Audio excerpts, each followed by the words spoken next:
Hello, I'm Jackie West, and welcome to Southwest This Week, where we look at news going on around Southwest Riverside County. I'm in Temecula in the newsroom, and right now we're going to check in with some of our reporters to see what we got going on this week.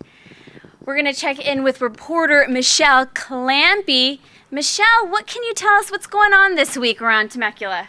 Well, I cover schools, and it's a little bit quiet right now because it's summer, but the Temecula School Board is meeting tomorrow night, Tuesday, about 6 o'clock, where they're going to take a look at making some adjustments to how they bus kids to and from school, and the motivation is primarily to save money, but what they're looking at is moving from a bunch of school bus stops to more clustered stops, so the buses will stop fewer places, and they'll pick up a lot of kids all in one spot.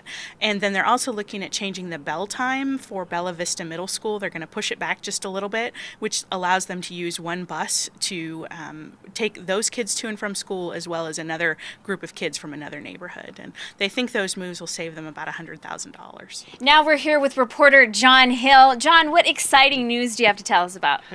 Well, starting to dig into my new beat in Lake Elsinore, and this week there's going to be a town hall meeting about new dock standards on the lake. Now, these are kind of controversial for some people because while the city actually owns the surface of the lake, so they can say what shape your dock needs to be, and a lot of the people who this affects are people who don't live in the city. They live in unincorporated Lakeland Village, so some folks there are upset. They see this as kind of a power grab by the city, and it's going to cost them a lot of money, and some folks even think that this is part of the city going to try to take that neighborhood over and absorb it into the city.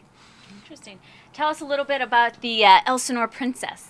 Well, last week I was out at the lake, and there is an enormous ship out there, which is called the Elsinore Princess. It used to give tours of Catalina Island, and it's a historic ship that is basically docked in the mud right now and stuck, and it needs a lot of work. It needs about $1 million work, they're estimating, and there's a group who's trying to bring it back, but they need a lot of help, and they need a lot of money, so it's not clear if that's going to happen.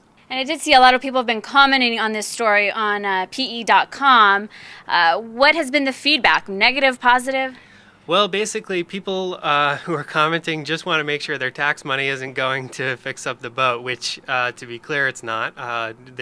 They actually went to the city council meeting last week and explicitly said, "We don't want your money. We don't want your tax money." They want money, but they want it through donations, and they're selling little pins too.